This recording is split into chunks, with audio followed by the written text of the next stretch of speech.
ይሄ የሙሉ ስፌት ነው። ሙሉ ስፌት ስንሰራ ምን አይነት ሹሩባ እንዴት አድርገን መስራት እንዳለብን በመጀመሪያ ሙሉ ሹሩባ ስንሰራ ክብ አድርገን እንሰራለን። ክብ አድርገን ከሰራን በኋላ ከዛም በኋላ ምን እናደርጋለን? መሀል ላይ ምንሰራት አክንባሎ ነው የምንሰራው። አክንባሎ ማለት በፊት ያው ስፌት ሲሰፋ ሙሉ ከግንባሯ አንስቶ እስከ ጥግ አናት ድረስ አክንባሎ ያደረግና ምንሰራው። ያው መነሻ ከፈለግን ይሄ አሁን እጄ በሚጠቀምበት ፓርት ከጆሮዋ ፓርት መነሳት ይቻላል። ካልሆነ ደግሞ ከጀርባዋ ከኋላ በኩል ከአንገቷ በታች በኩል መነሻ ማድረግ እንችላለን። መጨረሻችን ደግሞ ምን ላይ ነው የሚሆነው? አናት ላይ ይሆናል ማለት ነው።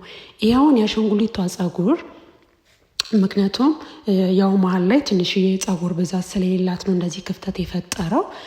ፀጉር ላይ ሲሆን ግን ሰው አናት ላይ ሲሆን ግን ምንድነው ድፍር ይልና ቁጥጥሯ መሀል ላይ ስትቀር ቁጥጥሯን ደግሞ ምን እናረጋታለን?